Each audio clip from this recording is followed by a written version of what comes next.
Добро пожаловать! We're in Flushing, Queens, and this is just as busy as downtown Manhattan. Lots of food options, lots of people, lots of transportation, and it's pretty hectic too. Oh, there's some kind of church. Yes, there is. They're writing out tickets, I guess.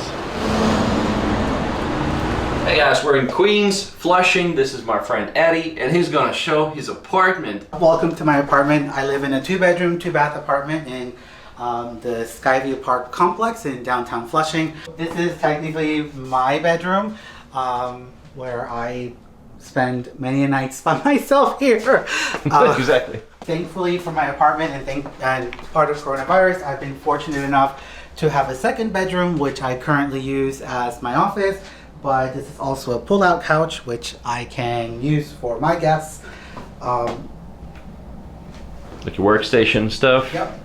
Okay, it's like a study, right? Yes. Here is sort of the main living area where it's the kitchen, the living room, the dining room, and since I have a corner unit, I have sort of corner-to-corner windows where you can really see a really nice area of Flushing. Where I live, there are 2 tennis courts, a basketball court, there are 2 gyms, a pool, and a bunch of barbecue areas that people can use to have parties and guests, etc. One of the few things that people don't have in New York is outdoor space, so I'm lucky enough that I have a balcony because most people don't have balconies. It's like this big. Wow. You can go jogging here in the morning. You could. I mean, so I enjoy having coffee either here or over there. Although you can't really see it that well today, you can see Manhattan from here, which is really nice. And that's also one of the appealing things about my apartment is that I get to wake up to a really, really nice Manhattan view most mornings, unless it's raining or cloudy or snowing. In that case, you can't really see anything. In the distance, you're supposed to see Manhattan. Maybe not today, but yeah, you can definitely see that. So that's train number 7, right? That's number 7 train. And it takes you to Manhattan in about 30, 45 minutes, depends on the day. But yeah, between 30 to 40 minutes you can be in Manhattan. So I paid $3,400 a month for this apartment. Okay, and that includes all the gyms and the swimming pools and everything. I don't have to pay anything extra to use any of the facilities here. All right, so it's basically like staying at a pretty good hotel. Yeah, pretty much. You were born in Puerto Rico, right? At what age did you come to New York City? I moved to New York when I was 17. My dream was to live in New York, so when I came here, I decided this is where I belong, and I never left. How much does it cost to live in the city? So again, it depends on what area of the city you live in. Like for example, my apartment is $3,400 a month, but then there are other things that you need to factor into daily life of New York City, which include the metro, which is $130 a month to basically get an unlimited subway card that takes you anywhere, any time of the day. Since New York City is a city where you have to use a lot of services, like for example, most apartments don't have their own laundry, so you have to either go to a laundromat to do your laundry, or have pay someone to do your laundry for you. I used to do that in the past, and that used to be about $100 a month to get my clothes washed because I didn't really have the time to do it. Grocery shopping here can be, at least for one single person like me, it's usually about $100 a week in groceries. But for a family of 4, I would imagine that's like about $250. Do you own your car? No, I don't really own. I mean, I don't drive. I don't own a car. I never learned how to drive. I only relied on the subway or people driving me if I have friends that have cars, or just taking cabs everywhere I go. Street parking here is not that easy sometimes, especially with opposite side of the street parking where you have to like move your car every other day because of street cleaning. You can't reliably park your car in the street every single day. Though I do have friends and I do have colleagues that really try every single day to park in the street, and I have team members who have called me at like 9:30 in the morning saying I'm going to be late because I'm driving in circles trying to find a parking spot near work. But other people just want to have the comfort of a parking spot in a parking lot, so they're willing to spend $300 a month or perhaps more for that.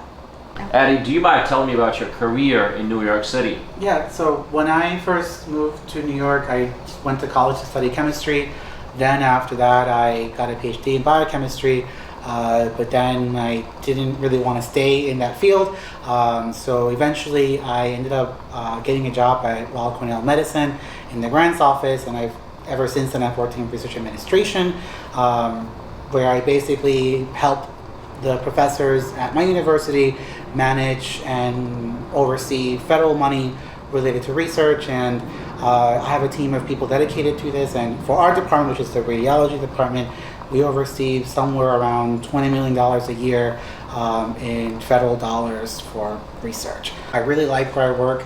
It's one of the best universities in the world, and I really enjoy what I do there. So that's one of the reasons why I stayed here, because I really enjoy what I do.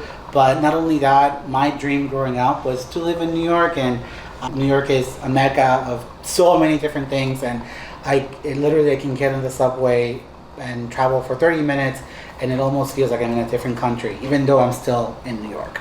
But if you were to move somewhere else, what would be your second choice? Probably Miami, only because since I'm from Puerto Rico, I like hot weather. Miami is very nice to live in, and usually where I vacation, when I need time off from work or where I want to relax, my go-to place is Miami, and I used to go there almost every year before coronavirus, at least for a week or two, just to unwind during the summer months. I think for someone who's lived in New York City or any huge city in the US for a considerable amount of time, it would be very hard to adjust to small town living. Is that correct? Yes. Every time that I've had to go somewhere that is not as big or large or complicated or noisy or crazy as New York, I can't really handle it. I like the noise. I like the number of people. Sometimes when things are too clean or too nice, it's just so foreign to me that I can't relate to it. I mean, not that I have anything against small town living, I just know that it's not for me. I like being able to walk out my door and basically hop on a subway and go anywhere.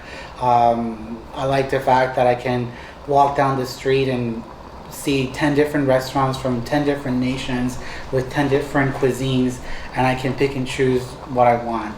You tell me that you visited Brighton Beach. Right. Can you tell me your expression about Brighton Beach? So, since I'm studying Russian language, I decided to go to Brighton Beach to see if I can find like a small cafe or a place where I can sit down, do my homework, and perhaps talk to some people in Russian. But the moment that I got off the subway, all I thought was I was back in the 1980s. I couldn't understand the fashion. I couldn't understand the stores. Like, it was just, I mean, again, New York City has a lot of different neighborhoods, but Brighton Beach is a neighborhood that I had never been to before. So I didn't quite expect what I saw there.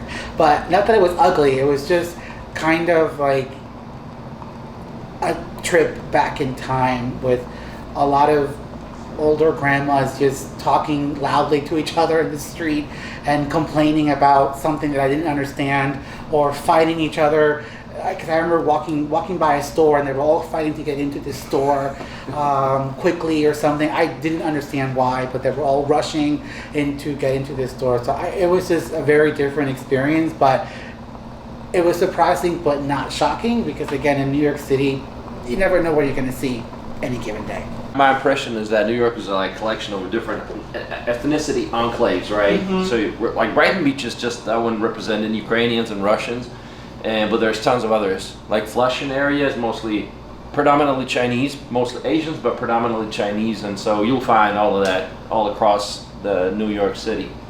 One of the cool things about having floor-to-ceiling windows is that you can watch a show like this. Look at that.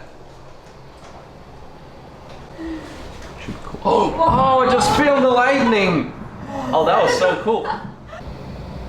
托公证、翻译公证、领馆认证、中国签证。 Is there anything that you're not happy with living in New York? Grocery shopping can be one of the biggest problems in New York City, because since we don't have cars, we can't just pull up to a parking lot and fill up a car with groceries. We sort of have to really plan and think about where to go, how do we go, and what do we need to buy, and how much can we carry. within our arms back to our own homes. I wonder how much a house like that costs. Well, I was super surprised. It's 4 million, right? And it's already off the market, which means it's been bought. An apartment in that apartment complex is somewhere, a 2-bedroom apartment is like 600,000.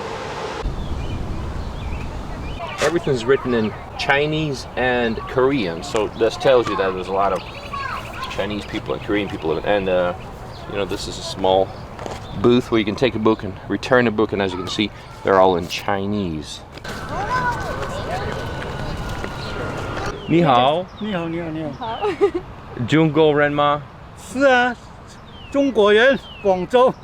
你去过广州没有 ？OK。你喜欢美国？习惯了。Yeah. Number one， 最好。很好。很好。Ooh, let's take some pictures. So my question is, why are there so many Asian people in this part of Queens? Because people like living here, like so convenient. It's like this community looks like in China. You know, Oh, they call okay. it the Chinatown.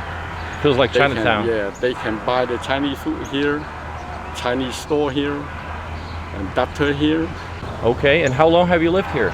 I living here long time already, since 1940. No, 1980. 40 years. Oh wow! Yes. Where you are. So over that time period, has the Chinese population increased or decreased? Increase. Increased. Increase a lot. Is this area, this neighborhood safe to live? Now, not to say, but now we worry about nighttime. We're not going to go out. Nighttime not safe, but during daytime is okay. Daytime is okay. Okay, all right. Nighttime we scared too many now. You know. Criminals. People see they hit you or they do something on you. You know, like they all say, "Oh yeah, why you don't call police? Police for what?" Right. When police coming, every people gone already. Right. Criminals left already. You know, so that's why, you know, nighttime, after 8 o'clock, 9 o'clock, I'm not going to go out. Okay. Maybe it's me, you know, I'm old, you know, now. Right. 欢迎欢迎。 Good morning， 早上好，早上好。不要玩水，这边不让玩水。你说早上好，你嗨，站起来，你们站起来。Hello，Good morning 。很小 ，too small。21 months。 Good morning. Good morning. Good morning. 早上好。早上好 ，Good morning。哦。 So we stopped at this Asian food court and we got some excellent fish soup, which is supposed to be a little bit spicy. Just the kind of food that I like.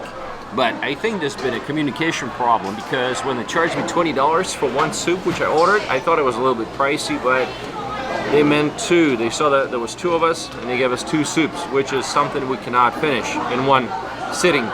But we'll try.